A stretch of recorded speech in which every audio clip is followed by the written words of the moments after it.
Salut, c'est Guillaume, bienvenue dans cette vidéo. Donc aujourd'hui, on va parler d'un livre qui s'appelle Comment je suis devenu rentier en 4 ans d'Élise Frank. Donc c'est ce livre. Bon, c'est à l'envers hein, sur l'image. Donc voilà, on va résumer ce livre qui est très intéressant, hein. Moi je l'ai lu. Donc Élise Frank, en fait, c'est une dame, une Parisienne qui a acheté plusieurs logements et voilà, qui grâce à ça a été rentière en 4 années. Donc c'est bien de s'inspirer de son livre si vous aussi vous voulez devenir rentier en quelques années seulement. Donc que retenir de ce livre? Eh bien déjà, le fait de devenir financièrement indépendant le plus vite possible. Donc ça, elle nous le détaille au début du livre. Et ça, en fait, c'est en 7 points que je vais rapidement vous énumérer. Donc le premier point, ça va être de repérer des biens immobiliers à bas prix et les transformer pour mettre en avant leur atout afin d'augmenter leur valeur.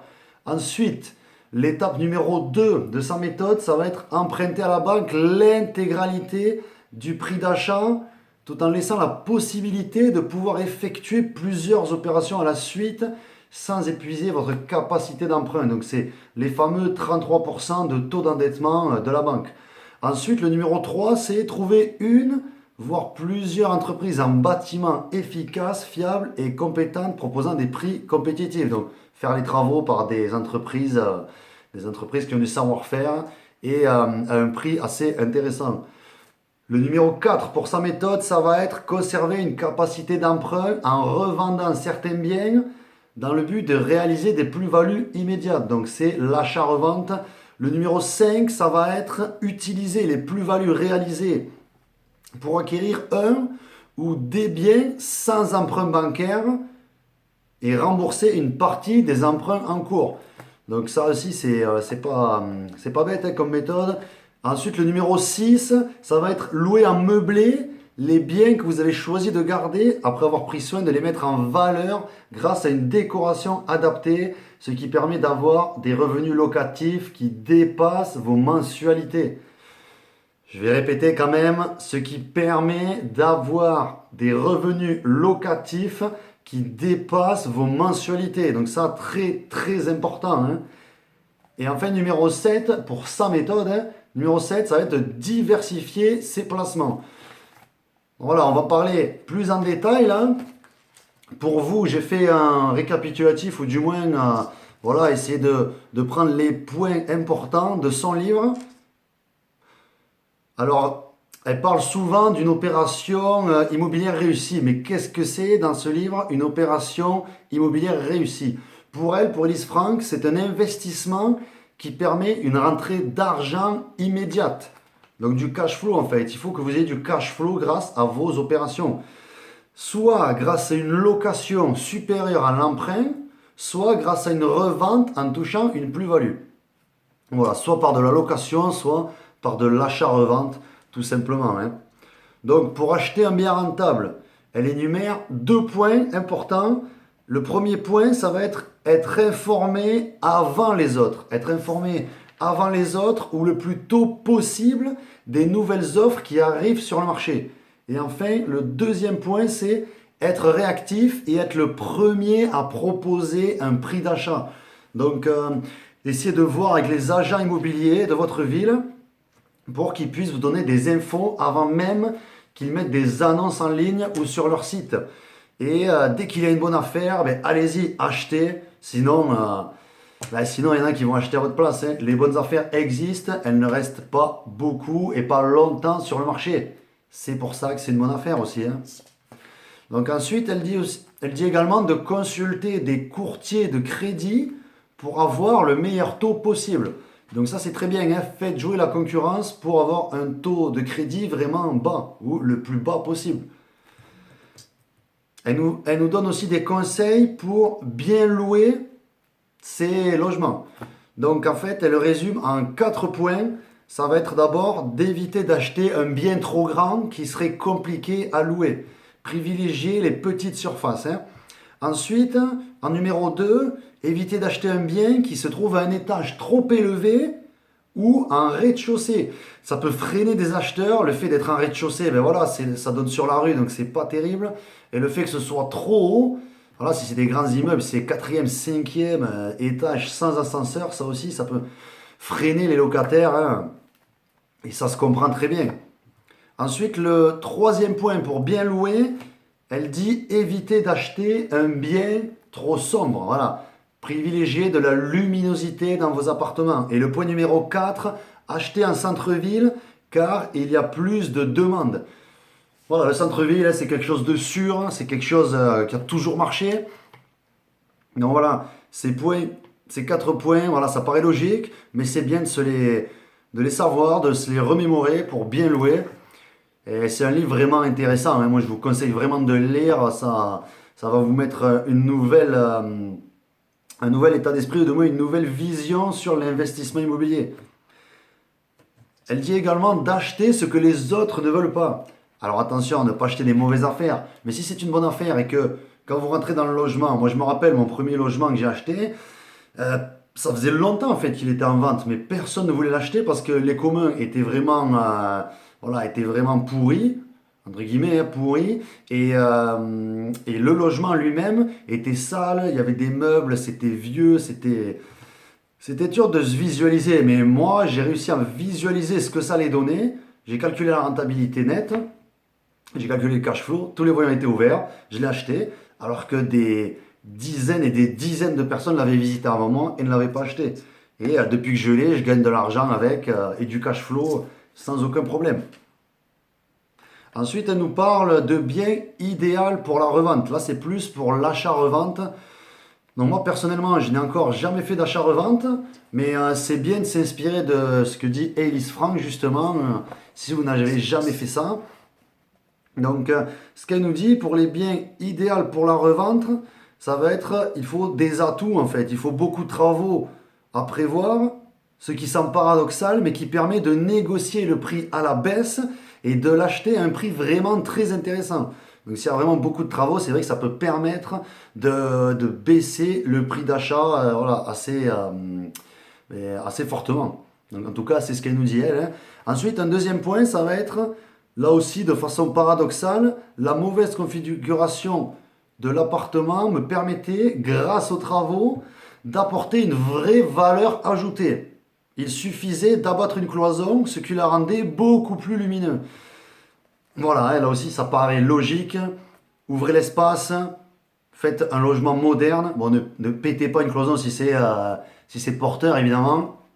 Voilà, le mieux avec un appartement, essayez de visualiser ce que vous voulez faire pour aérer l'espace et le rendre lumineux et plus moderne.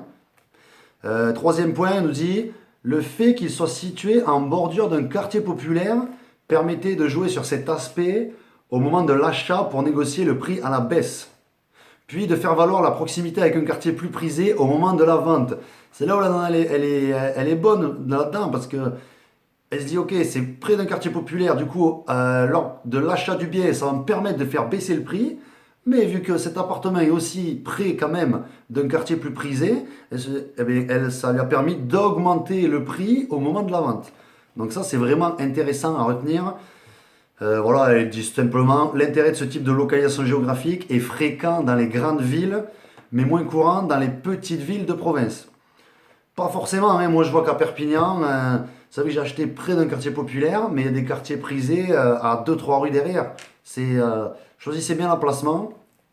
Et c'est vrai qu'avec ça, c'est vraiment l'idéal d'avoir un bien qui se trouve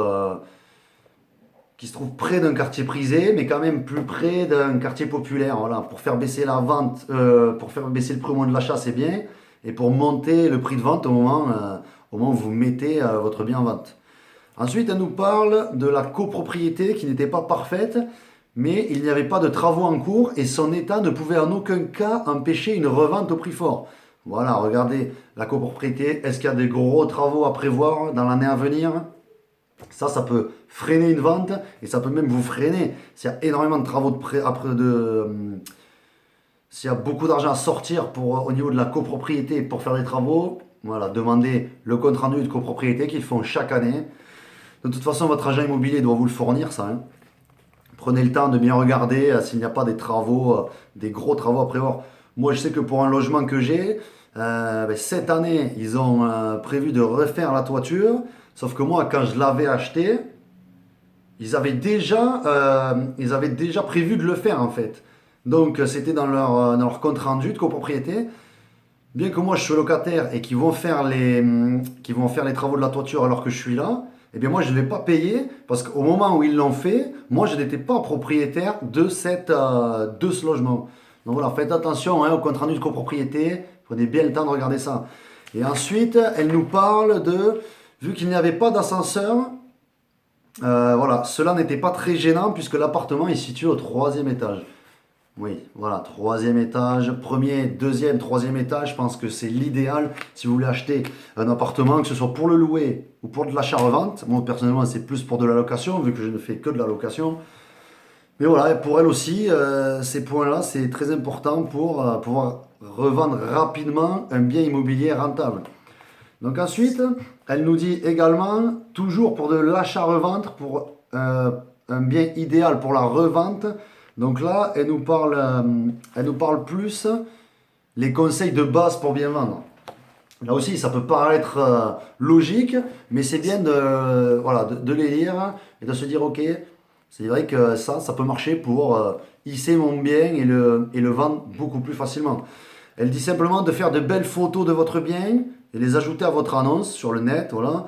Mettre en valeur son bien et le présenter sous son meilleur jour lors des visites. Forcément, hein. Fixer le bon prix, évidemment. Si vous voulez que votre logement, votre bien parte vite, il faut le fixer au bon prix du marché, un prix qui correspond au prix du marché, voire un peu supérieur si votre bien a des atouts supplémentaires. Belle décoration, poutres, cachets, belle vue, hauteur sous plafond qui fait un beau volume, belle prestation, etc., etc. Élargir son offre au maximum. Mettez votre annonce sur le net, mais également, n'hésitez pas aussi à faire travailler les agences de votre ville.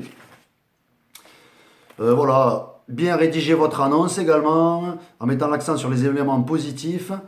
Voilà, faites des visites groupées pour donner aux acquéreurs l'impression que votre bien risque d'être vendu rapidement. Ça, c'est pas bête aussi. Vendre rapidement, il faut éviter autant que possible de laisser votre bien en vente trop longtemps, car cela donne aux acquéreurs une image négative. C'est vrai, c'est vrai. Et ne pas stopper les visites après la signature du compromis de vente, car l'acquéreur a 7 jours pour changer d'avis, et cela arrive plus souvent qu'on ne le croit. Bon voilà, ça aussi, une fois que le compromis de vente est signé et que 7 jours sont passés, ce n'est plus la peine de faire des visites. Mais ce qu'elle dit là aussi, c'est logique. Et il faut être sûr que ça parte. Et quand on a signé le compromis de vente, vu qu'on a une semaine de rétractation, mais c'est pas sûr que le bien parte, hein, forcément. Là aussi, ce qu'elle dit, ça paraît logique. Hein. Donc voilà, elle dit aussi de soigner à la vente la présentation et la mise en scène de son appartement. Voilà, home staging, mettez comme s'il y avait quelqu'un dedans avec des couverts sur la table, sur le bar. Voilà, des choses assez classiques hein, qui peuvent vous faire gagner du temps quand vous allez vendre votre appartement.